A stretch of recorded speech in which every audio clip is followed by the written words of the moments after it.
For millions of years, the region of Hoenn has lived in a beautiful harmony. And when the titans Kyogre and Groudon clashed, its inhabitants called on the legendary dragon Rayquaza to fight them off and restore balance to the world. To honor this Pokemon, humanity created a temple for their dragon lord called the Sky Pillar, and this would be Rayquaza's roosting place for centuries. That is, until a 12-year-old scales the place on a road bike, uses the Master Ball to put it under its will, and slowly grind the Elite Four into a silk-like powder. Myena dust. So Boxart Legendaries are typically game mascots that come towards the end of a playthrough and help give the player a final push into beating the game. When done right, they provide a meaningful boost in power and awe to a storyline. But many Boxart Legendaries, like Rayquaza, have a reputation for taking this power scaling a bit too far. Boxarts like Kyogre, Xerneas, Eternatus, and many more are often criticized for making the games too easy. And this has led to issues around elitism and division within the community. And today we're going to be going through every generation to analyze the Boxart Legendaries. Is it possible for such power to be issued fairly? What sorts of issues do they tend to cause? And why is Rayquaza at the core of the problem? Generation 1. Mewtwo. In order to truly understand the green legend of the sky, we need to look back to its predecessors to understand how we got to it. And while Mewtwo isn't the game's official Boxart mascot, it is by every other definition the Boxart Legendary of the Kanto region. Apart from, being on the box, Boxart Legendaries are known for their crazy cool design, having around 680 base stats, cool lore, and a tendency to crush things into fine silk-like powder. Now, in the case of Mewtwo, this thing doesn't just check the boxes, it is the formula for which all future Boxart Legends revolve around. Now, in Generation 1, Mewtwo doesn't actually have 680 base stats. Because there was only a single special stat, Mewtwo's special attack and defense were both 154, and this gives it a modern-day base stat of 744. But regardless of how strong it is, the power doesn't actually come into play. Because you don't get it until you beat the game, Mewtwo's role is 99% a world-building one. The first in-game mentions of Mewtwo occur pretty late when the player reaches Cinnabar Island and enters the Pokemon Mansion. There are 4 journals that read: a new Pokemon was discovered deep in the jungle. We christened the newly discovered Pokemon Mew. Mew gave birth. We named the newborn Mewtwo. Mewtwo is far too powerful. We have failed to curb its vicious tendencies. And that's actually as far as the original Red and Blue goes. There's no suggestion that Team Rocket created Mewtwo like in the manga or anime. The only implication we can draw is that Team Rocket wants to get their hands on something that they can use to control Mewtwo. And so for the main game, Mewtwo is just a giant piece of lore. It's not central to the storyline, but its existence does end up causing a pretty cool moment after you beat the game when you find it in Cerulean Cave. Mewtwo is the only thing in Gen 1's postgame, so it's actually a pretty big deal. Overall though, it's a very soft approach to world building, and the result is that Mewtwo's main purpose is simply to create a sense of mystery and awe within the region. And gameplay-wise, since you only get it after beating every other fight in the game, it's really just a victory lap for stomping the E4 or trolling your friends in Link battles. Design-wise, this is actually very similar to other titles at the time. Mewtwo's kind of like the cheat code you get after beating the game that gives you access to a super strong character or weapon. And so even though you can't use it to beat the game, Mewtwo is immensely influential for the history of Pokemon. But outside of this, and maybe sharing level 70, the only other thing that Rayquaza and Mewtwo really have in common is actually their popularity. It's probably worth noting that Mewtwo is consistently ranked as the most popular legendary of all time, with Rayquaza spending most of its career in second place. And although the focus of this video is on the Boxart Legends, it's the original legendary trio that actually serves the other half of the formula for future Boxart Legendaries. That is the role of a late game pickup that offers a significant power boost to help you beat the league. And it's only after Generation 1 that we see Game Freak start to merge these ideas together. Generation 2.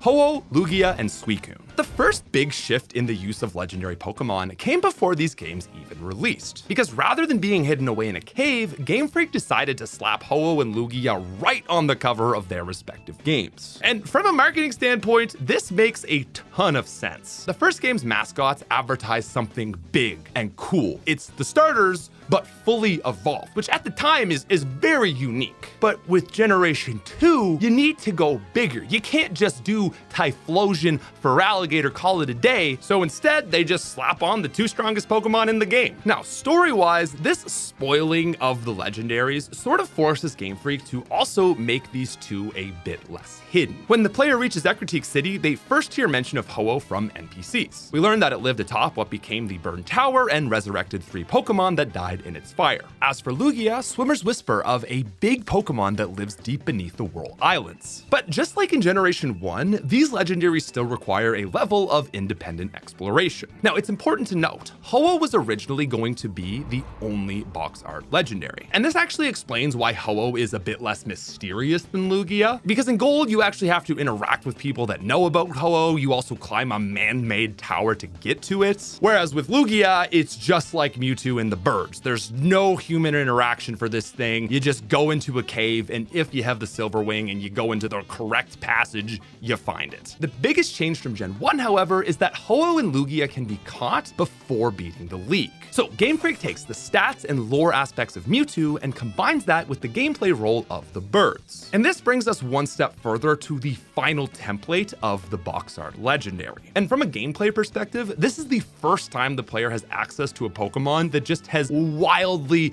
absurd over-the-top stats. So with that in mind, let's take a look at these 2, shall we? Right, so first up we've got Psychic Flying Lugia weighing in at 680 base stat. Oddly fast, this thing has a mostly defensive-based build, and this guy is mostly relying on Aeroblast to put out any measurable amount of damage. Lugia unfortunately doesn't get a Psychic move until level 99, so it's probably gonna want to use Surf instead. In the other corner, we have everyone's favorite fire-flying bird, Ho-Oh. Ho-Oh weirdly has a high attack stat of 130, which at the time was only surpassed by the 2 pseudo-legendaries. Still, with very impressive special attack and stab bonus, Sacred Fire is the best thing it likes to do. Ho-Oh also learns a lot of really good physical TMs, my favorite being Earthquake, because I don't know, I just think it's funny. It also has a 154 special defense, which at the time was only surpassed by Shuckle. Now, what's interesting is that although both of these Pokemon are immensely strong, they don't take advantage of stat distributions nearly as much as they could, nor do they have moves that are overly amazing for the league. Instead, they just kind of rely on having a really big bucket of base stats combined with recover spam to just ensure that they die very slow, if ever. And if we check here, the results is, oh, that is very, very fine powder indeed. Now, what's interesting though is that when it comes to making powder, these 2 are surprisingly bad at blending dragons. Now, the first reason why is that Game Freak smartly reduced their level from Mewtwo's whopping 70 down to 40. On top of that, Fire Flying Ho has no favorable matchups here, and even a 4 times super effective Icy Wind from Lugia cannot 2-shot Lance's weakest Dragonite. So the legendaries go from outright dominance in the Elite Four to really just another tool in your belt for the final fight. And balance-wise, I think this is actually really incredible. The Boxart Legends of Gen 2 were designed to provide the player with a failsafe to finish out the game. They don't solo the league, but just provide an additional boost in power for first-time players. And for the 12-year-old audience that this game was intended for, that makes so much sense. Ho-Oh and Lugia really set the precedent for what a good legendary is. And that is something that provides lore and story to the region while also serving as a fun late-game power boost to ensure you can get through the end of the game. Now, in Pokemon Crystal, the Boxart becomes Suicune, and it ends up taking an even larger place in the story. You're now forced to encounter it towards the start of the game in Burned Tower, and there's a new character named Eugene who's hunting for it. You can also see Suicune a few times in the overworld. And finally, after the 7th badge and getting the clear bell, Suicune will be ready to challenge you. Now, this remains optional storyline content, and you can skip everything but the first cutscene. But there still is a small shift in the Boxart taking a bigger role in the story. And this has the effect of giving you a deeper connection with Suicune if you actually catch it. Because you've been interacting with it, the stakes are raised and the fight ends up being a bit more meaningful. Previously, when the other legendaries joined your party, they would have a very high badass factor. Like, I don't have my badass chart on hand right now, but you know, probably up to here, like 8 or 9 out of 10, but being badass kind of comes with the trade-off of feeling very disconnected to the player. And this kind of results in people complaining that legendaries always feel alien to the rest of their team, right? Like the message is to use the Pokemon you like, show them love, use them the whole game, and they'll, help you win and become the champion. And so when you catch the literal god of the sea and it clears your entire team, there's a bit of a disconnect with that. You see this with all previous legendaries, but when Suicune joins your party, there's somewhat of a more significant relationship, so its team ad feels a bit more cohesive. Generation 3. Groudon, Kyogre, and Rayquaza. The biggest shift in Ruby and Sapphire is seeing the complete integration of the mainline storyline with the Boxart Legendary Pokémon. In Ruby and Sapphire, and based on which game you play, the corresponding team leader will be actively trying to awaken the Boxart Legendary to use for their sea or land expansionary goals. We become aware of Kyogre and Groudon about halfway through the game, and eventually the major team leader awakens them. Both threaten major cataclysmic events, and it's up to the player to either calm them by defeating them or catching them. And this right here is basically the cementing of the template for the Boxart Legendary Pokemon storyline. Now, some fans don't like this shift. The forced encounter is sort of saying goodbye to the natural explorational aspect of the previous gens. But others just look at this as the natural consequences of a deepening storyline. Either way, Gen 3 marks a shift in tone, because being forced to encounter the legendary has an effect on how you're going to play the game. Like, should you catch this thing? Well, there's only one of them, and this is your only chance to do so. So yeah, you probably should, but in doing so, well, now you have a crazy strong Pokemon that would love to help make some fine powder. And this is where we start to see a new narrative in the series take hold. It's around this time where you start seeing more and more the idea that you actually shouldn't run the legendary in its respective game. And if we want to understand why, we're going to have to first take a look at the build of the Crusher Dust twins. First up, we have got pure ground type Groudon, weighing in at an impressive 670 base stats with a specialty in mauling everything to death. 150 attack is the highest attack we've seen in the series thus far. And based off its spread, this thing looks and feels very similar to Ho-Oh, but the big thing that makes it better than Ho-Oh is its ability Draught. This basically neutralizes its water weakness and also pairs really well because it comes with Fire Blast and can learn Solar Beam, which Draught makes, all that stuff good because it sets up the sun. Now, unfortunately, this isn't quite as synergistic as it could be since Sunlight only affects its special attacks rather than its stab ground moves. And so the result is basically that Groudon is a fire ground mixed attacker. And Groudon was the strongest legendary to date for the amount of time it took to say and Sapphire. Because while Groudon is busted, Kyogre takes the meaning of that word to new extremes. Kyogre also sits at 670 base stats, but its 150 stat is in special attack. But its ability is Drizzle, which sets up permanent rain. And this synergizes to create what is literally the perfect storm. Rain boosts water moves, and being a water type boosts water moves. And having 150 special attack basically boosts water moves. So unlike Groudon, all of these bonuses are stacking on top of each other. If that wasn't enough to one-shot nearly everything, it also starts with Calm Mind and Ice Beam. And I know what you're thinking. Didn't you say that this is the perfect storm? Shouldn't there be lightning? Well, yes, actually, because you can teach Kyogre Thunder and it will have 100% perfect accuracy for the rest of the fight. The resulting kit basically means that Kyogre can 5-turn solo the first 2 Elite Four members and basically solo the next 3. And Kyogre should have been the strongest Gen 3 legendary had it not been for the fact that Rayquaza needed plot armor. All right, ladies and gentlemen, that is correct. We have finally reached peak legendary dominance. This is a DEFCON 1 Code Black legendary emergency that not even our legendary emergency fire extinguisher, which is actually Ice Beam, can help us solve. Pokemon Emerald switches up the story so that both Kyogre and Groudon are awakened, and it's up to the player to seek out Rayquaza at the Sky Pillar. The green snack saves the day, the other 2 legendaries go back to the resting places, and Rayquaza returns to the Sky Pillar. But unlike Ruby and Sapphire, no one tells ya it's dangerous to go biking at the Sky Pillar. And so, if the player really wants to, they can scale that legendary building, toss out a Master Ball, and they will be the proud owners of. Weighing in at level 70 with 680 base stats, we have the Green Terror, the 1 in 8,000 Black Bandit of the Sky. That's right, ladies and gentlemen, it's the Dragon Lord himself, Rayquaza! Now, looking at their starter loadout, you can kind of see how Kyogre could be better than Rayquaza. Like, these moves are fine. Rayquaza doesn't really need extreme speed. It's outspeeding everything. But the big differentiator with Rayquaza is that it gets 25 levels over the other two Gen 3 legendaries. I don't know, that's like an extra 50% in actual stat compared to the other two. And that's on top of, you know, a 150 base in each attacking stat. Oh, and guess what? Rayquaza, yeah, it learns everything. Thunderbolt, Surf, Earthquake, Ice Beam, Flamethrower, Crunch. Maybe you're still not satisfied? We could do a Dragon Dance relearn. You can build this thing to just free sweep the entire Elite Four. Oh, and don't worry about Ice either. Check out this clip of my man Rayquaza taking not one, but two 4x super effective Ice Beams to the face from Champion Wallace. So Emerald Rayquaza isn't the first instance of a legendary having absurd stats, but it's the first time that stats of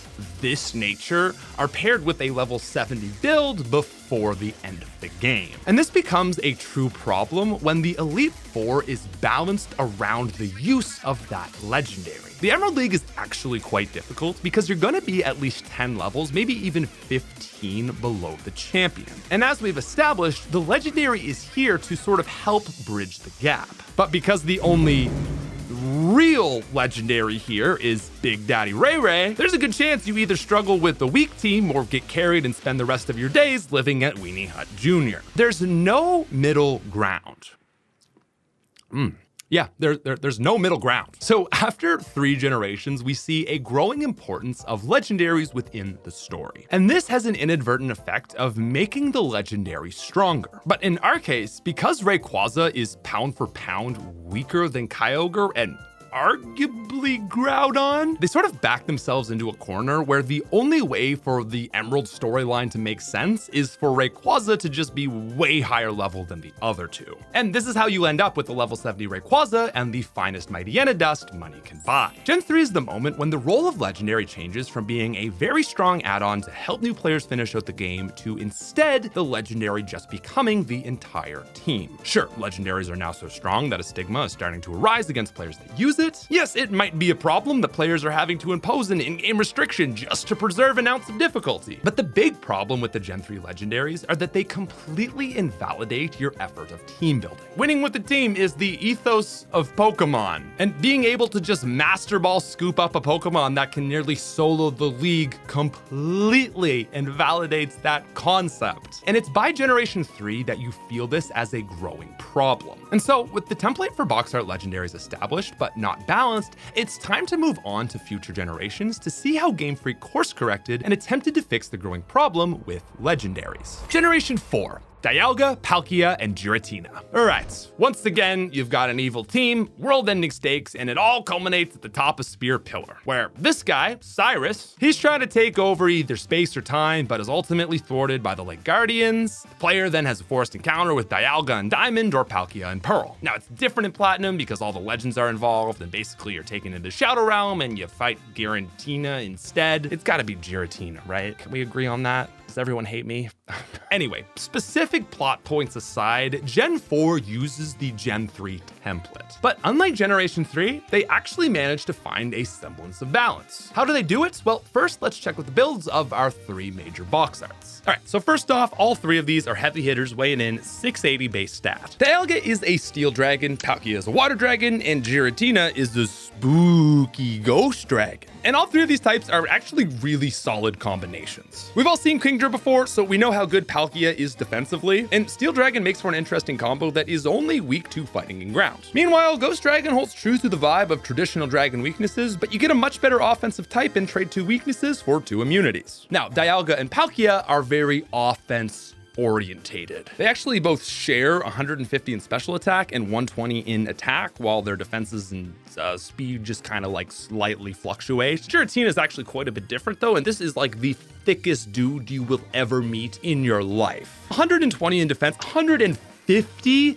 in HP, this thing will just never go down. And more so as a whole group, I think you can really tell that these three have like the best stat distributions that we've seen on a legendary, like at least maybe since Mewtwo. Palkia is broadly good and very useful for Bertha and Flint. Dialga offers better resistances on Aaron's bugs and Lucian's psychics while having more weaknesses. And Giratina is just so damn bulky that it can just kind of tank everything while always getting out very solid damage. Now in Diamond and Pearl, Cynthia caps at level 66, while your legend only comes at 47, which means that this is a champion gap of 19 levels versus 13 in Generation 3 and only 10 in Generation 2. And so while the Diamond and Pearl legendaries are very strong, it doesn't feel like a free solo. You really gotta give these guys a bit of training, otherwise they're not gonna be very impressive at all. And this is smart because not only is it not overpowered, but it also has the secondary effect of giving you a deeper connection to these Pokemon. And it's not like I'm looking for the Pokemon devil to be my best friend, but at the same time, it's nice to just get a little bit of familiarity to it. Now in Diamond and Pearl, Giratina is level 70, but it doesn't come until the post-game, just like Rayquaza. And given the story of Platinum, it would have made sense once again for Giratina to be a cracked out powerhouse that can whip the gods of time and space. Fortunately, Game Freak did something very smart. They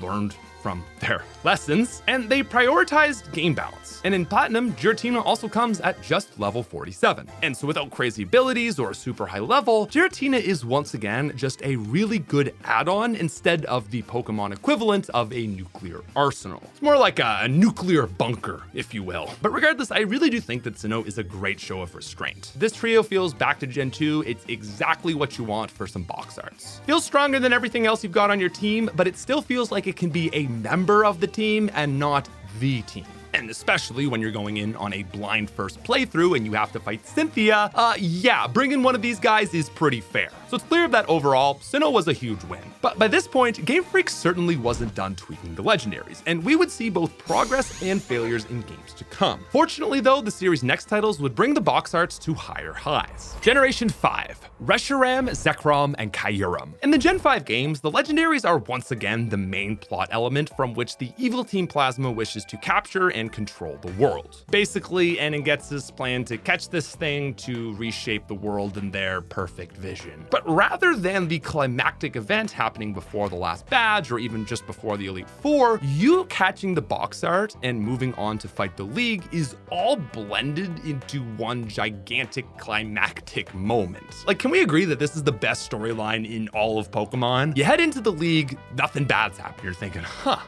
awfully quiet. You battle all 4 Elite Four members, no issue. And then as you're going to fight the champion, you see N. N then summons one of the legendary dragons, and the stone you have awakens the other. In Black, N catches Zekrom, and you're forced to catch the fire dragon Reshiram. And in Pokemon White, N gets Reshiram while you get the electric dragon Zekrom. And then you fight each other. You want to talk about balance? Look, we don't even need to do the weighing in thing this time. They're box art legendaries. Here's the stats. You know they're cooked. But listen, the second last boss fight in the game gets a legendary, and they're like, guess what? He gets a legendary, you can use a legendary too. They even give you the option to not use it. This is such a beautiful way to implement the box arts, and what I especially love about them is that it even removes the stigma of using legendaries because your opponent is using one as well. So for the end fight, it's great, but it could have resulted in potential issues for the fight against Ghetsis. Ghetsis is the Gen 5 equivalent of the champion fight, and while he doesn't have a big fancy dragon, he still does have a very strong team. But because the legendary is only caught moments before this fight, it was really easy for them to balance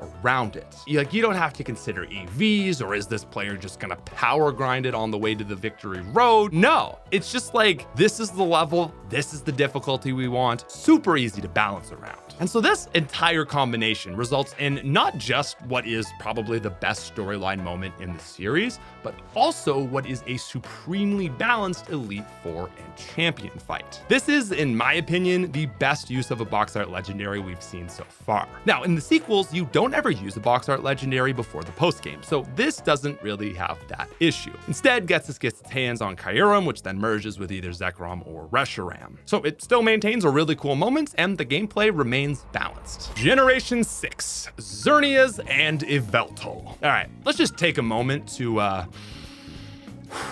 breathe in that optimism for a sec. Generation 3 was a very scary moment for the future of Pokemon, and we had a great course correction over the last 2 generations. Did you really think that X and Y were gonna keep that alive? All right. Let's do this. Weighing in at 680 base stats, you know him, you hate him, you love to hate him. It's the scourge of competitive, the beast in the east. Ladies and gentlemen, we've got Xerneas. 131 in both attacks, 99 speed, 126 HP. So Xerneas is a fairy type, and it comes after the Team Flare final Meltdown Showdown storyline event. Also, you do have to catch this thing. It's actually kind of funny because if you KO it, it just kind of sits there and lets you catch it again. Anyway, Xerneas comes at level 50, which compared to the champions, level 68 Mega Gardevoir, doesn't seem that overpowered. At the very least, it shows some restraint in ensuring that Xerneas isn't too strong. Xerneas is, however, too strong. To begin with, this thing has a really good ability. Fairy Aura gives all its fairy moves a damage boost, making it basically so that all fairy moves do double damage. But let's be honest, it's really the signature move that makes this thing so goddamn busted. Geomancy is a 2-turn charge attack, kind of similar to Sky Attack and Solar Beam. On the first turn, you're unable to do anything and can take damage. But on the second turn, rather than releasing damage, you get a 2-stage boost to your special attack, your special defense, and your speed. The +2 special defense is kind of redundant because at this point you outspeed and one-shot everything. And so yeah, sure, it's only coming at level 50, but when you can turn into a level 70 Rayquaza in 2 turns, is it really all that different? And it's not even like in a competitive scenario where giving up 1 turn is a huge disadvantage. As long as your legendary Bulkster can take 1 hit, you basically get a free solo. And then there's Yveltal, which is not as strong, but actually almost as strong as Xerneas. The first thing Yveltal has is Phantom Force, along with Dark Pulse, which can flinch. It's also got Snarl to lower the opponent's special attack, but its biggest thing going for it is its signature move, Oblivion Wing, which is a draining move. Now, a stat boosted 80 power draining move would already be ridiculous, but unlike the typical 50% that healing moves give you back, this actually does 75% on something with the bulk of a 680 base stat legendary. And if that wasn't enough, you can actually stack this effect with the Big Root to heal almost 100% of the damage that you just gave out back to Yveltal. So all things considered, the X and Y legendaries feel very similar to those of Generation 3. Game Freak certainly tried to balance these two by putting them quite a bit below the champions, but just like Kyogre and Groudon, they have enough tools in their kit for that level discrepancy to not matter. Still though, I think the actual play of these two doesn't hurt the games as much as the Gen 3 legends. In Generation 3, there's really not a lot of good Pokemon to go around, but Gen 6 hands you so much that this doesn't really feel out of place. Mega Lucario's base stat is 625. Mega Charizard, 634, busted ability? You know, it's like, what's another 50 base stat on top of that? So yes, these two are nuts. But at the very least, they're not sitting in the power vacuum that was Generation 3. And they just don't quite have that domineering force to make your team feel inadequate. Generation 7. Solgaleo, Lunala, and Necrozma. All right, so the Gen 7 legends come at level 55, and the champion is level 58. Do I really need to say anything else? Well, actually, yes, I do, because this was a bit of a setup to fake you out and talk about why these two are not quite as overpowered as you might think. But first, it's back to me. Our Generation 7 legendaries share a pretty similar stat spread to our Gen 6ers, and so it's kind of clear that gone are the days of 150 attack stat. And so it's really great to see these guys with just, a much more balanced profile, kind of returning to that of like Lugia and Ho-Oh. Now, Lunala has the ability Shadow Shield. This is basically just better multi-scale, but its main function is basically just that it reduces damage by 50% when it's at 100 HP. And so Galeo's full metal body is also really strong, preventing stat reduction caused by other Pokemon's moves and abilities. Steel Psychic is cool. Ghost Psychic is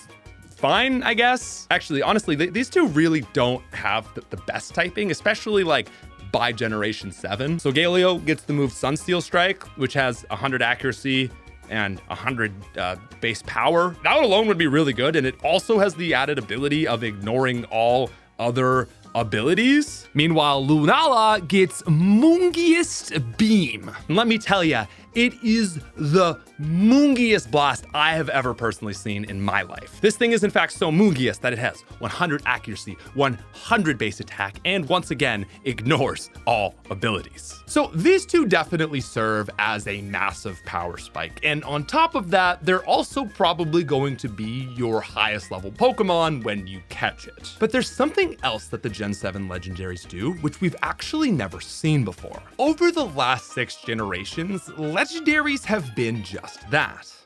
Legend. Some legendaries like Mewtwo and Giratina are but scraps of notes, while others like Suicune and Groudon are actually shown and interacted with earlier in the story. In both of these situations though, you still have a bit of unrelatableness with that legendary. These are Pokemon that are created with the intention of you not knowing much about them. And so when you finally get them, the lateness of the ad results in a bond much weaker than your earlier catches. But in Sun and Moon, Lunala and Solgaleo evolve from a Pokemon you meet at the very start of the game. Cosmog is a huge mystery and its origin isn't understood, but it's clear that it has some sort of hidden power or latent potential. And so later, when you see this thing now standing before you as a behemoth legendary, well, there's a connection that you have with this thing that is deeper than any other game. Legendaries face a really tricky design. The stoic power that most legendaries hold to appear authentic involuntarily makes a deep connection with them impossible. Simply put, god characters are hard to relate to. But in knowing that this god was the cute little Cosmog you've befriended, this helps make it feel more connected than it would be otherwise.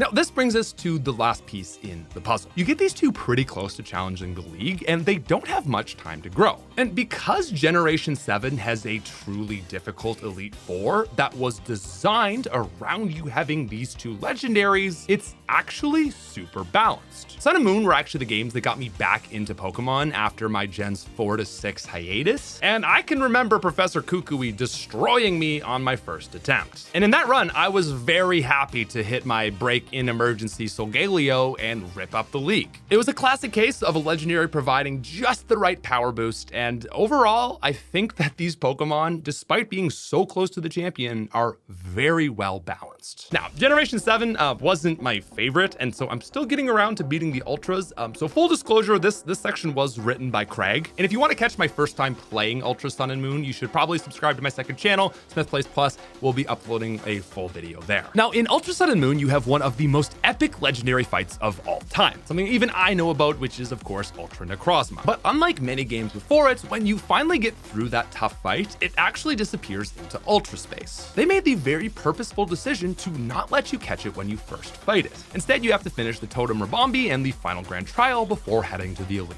Four. This is super clever because Ultra Necrozma is really strong and it stops you from stomping the rest of the game. Except that once you get to Mount Lanakila, you'll come across a weakened Necrozma in a crater. Touching your Z-Ring gives it just enough power to fight you, and that allows you to finally catch it and use it. From here, all else you have left is to challenge the league. Now, all of this should have been a very clever guardrail to ensure that Necrozma doesn't solo the league. Unfortunately, this is a case of not all guardrails holding. When you first encounter and fight Necrozma, it's seen at level 60. But now, when you fight and catch it, it's at level 65, even though it's weakened. That is a very interesting choice. Now in this game, the champion also caps at level 60, so I just don't really understand why you would say, yeah, we need to make the legendary stronger. Listen, I think that's lame. Craig thinks that's lame. Weebra, I don't know your thoughts on it, but if you want to put something here, you can say what you think. Is that lame or not? It just feels like they came so close to nailing this and just flubbed it in the very last moment. Like, imagine instead of level 65, they put it down to 55 or 50 to sort of signify it getting weakened. So anyway, it was almost perfect, it was not perfect, and it's really just a case of very bad game design. Generation 8. Zacian and Zamazenta. So Sword and Shield actually shows a very large departure from typical box arts. For the first time since the very first generation of Pokemon, the box art legendaries are not available before beating the game. And this is especially actually interesting because these two are alluded to throughout the whole story, and they even step in to fight with you during the climax of the game. But in a decision that subverted most fans' expectations, they don't actually let you catch them here. Instead, you have to return to Slumbering Weld, and there's the whole segment with the dudes with the hair. And anyway, yeah, you catch them there in the post game. Now, this is a really good decision because the crown form of these two Pokemon have 720 base stats, so it would have just been like even more so than we've seen before. But despite this, there still is really a third Boxart Legendary. Once again, you've got the, misunderstood bad guy using a legendary Pokemon for his goals sort of thing, and the big final moment is the fight against Eternamax Eternatus. Now, kind of similar to Ultra Necrozma, this is a really cool fight. It's one of the coolest fights in the series. The Eternamax version has base stats over 1,000 for the first and only time in the whole series, and it takes a whole crew to beat it down. But when you finally beat it, you catch its base form, which still has a really solid 690 base stat. But what is kind of nice is this all happens right before you fight Champion Leon. So we've got a bit of a mix here. We see a little bit of Gen 1 sprinkled in with some Gen 5, and that's probably all wrapped up in like Groudon or Yveltal levels of OP. Eternatus, the whatever thing it is decked out at the very least with some very impressive stats. 140 HP, 145 special attack, and for like the first time ever, this thing's also a sweeper with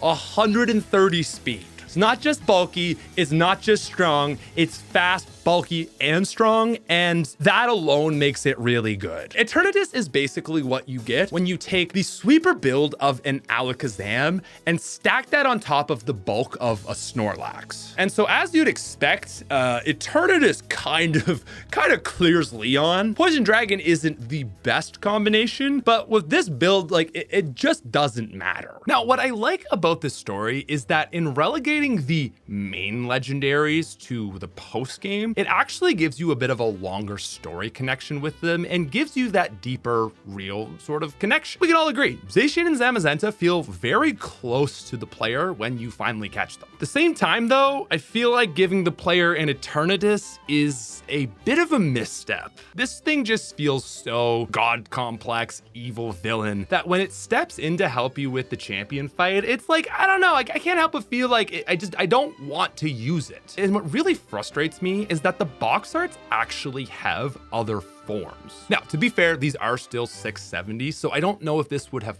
perfectly worked, but I'm just thinking of a world where instead they made their base forms like 600. And then after you beat the Eternatus event, you actually get to catch one of these two and use it for the champion fight. That would have still given you the power of like a pseudo legendary, so really strong, gonna help you out for the Leon fight. And then since that was like your scripted automatic catch of the Boxart Legendary, you could actually have a second event. And so that would then include the other storyline, have the crown form version, and then you like actually have to catch them a second time, prove yourself. Think about how much more connected and awesome that would have been than just stupid Eternatus. What even is this thing? It's a poison dragon, it's like a Dragalge. Now, Leon is at the very least pretty tough, so I guess it's kind of fairly balanced, but overall, I just feel frustrated with Generation 8 because it had the inklings of a great implementation and once again, kind of fumbled. Generation 9.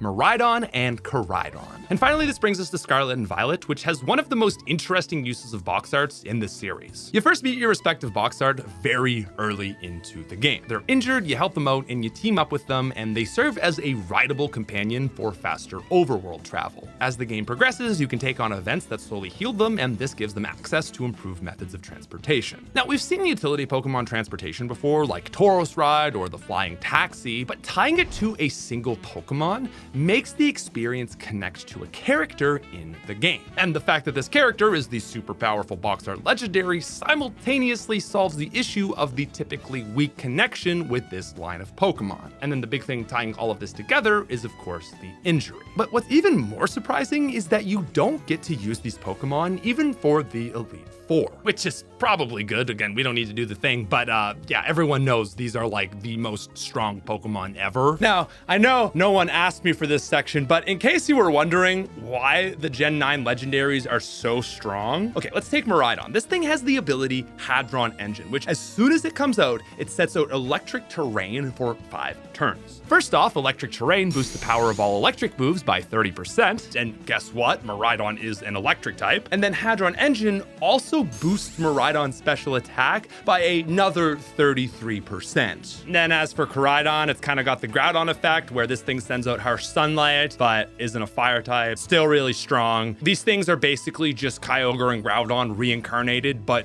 better. Regardless though, in order to actually use these two, you have to complete Victory Road, Path of Legends, and Starfall Street. After this, a final storyline called The Way Home becomes available. And spoilers, because I guess this game is almost 3 years old now. At the end of this quest, you fight Professor Toro and Seda with a team of 6 incredibly powerful Pokemon. And after beating these 6, they lock all your Pokeballs, and your rideable legendary finally regains its ability to battle. So kind of in a return to Mewtwo, it's only after the final major fight in the game that you actually gain access to this thing. And honestly, I think that's pretty incredible, because the Professor fight is post-game content in the same way that Red from the Johto games is. Like, yeah, you technically become champion after beating the league, but did you really beat the game until you beat them? I think that using the legendaries at this sort of Red equivalent high point of the game has a sick narrative moment. And so in a weird sort of circular loop, Mewtwo and the Gen 9 box arts are actually very similar. You don't get access to use them until really the sort of final moment in the game, but then their proximity to the player are at stark opposites. Gen 9 sees a very creative take on the use of the Boxart Legendary. And over the entire series, I think it's one of the best uses. And this is impressive because it's clear that balancing legendaries is not easy. Generation 3 is by far the biggest offender, but we also see issues in Generation 6, the second half of Generation 7, and even a title as fresh as Generation 8. But Generations 1, 2, 4, 5, half of 7, and 9, considering how dicey it is to balance legendaries, this is honestly a pretty good batting record. And from Generation 3 onwards, I think you never see Game Freak make such a mistake that they did with that again. Except for maybe Auras, but we won't talk about that. Thank you guys so much for watching. I hope you enjoyed. Please subscribe to the channel if you made it all the way here. Actually, I'll subscribe to your channel. But that is enough YouTube for you right now. So click this video, add it to your watch later, go for a walk, and I will see you later. Bye.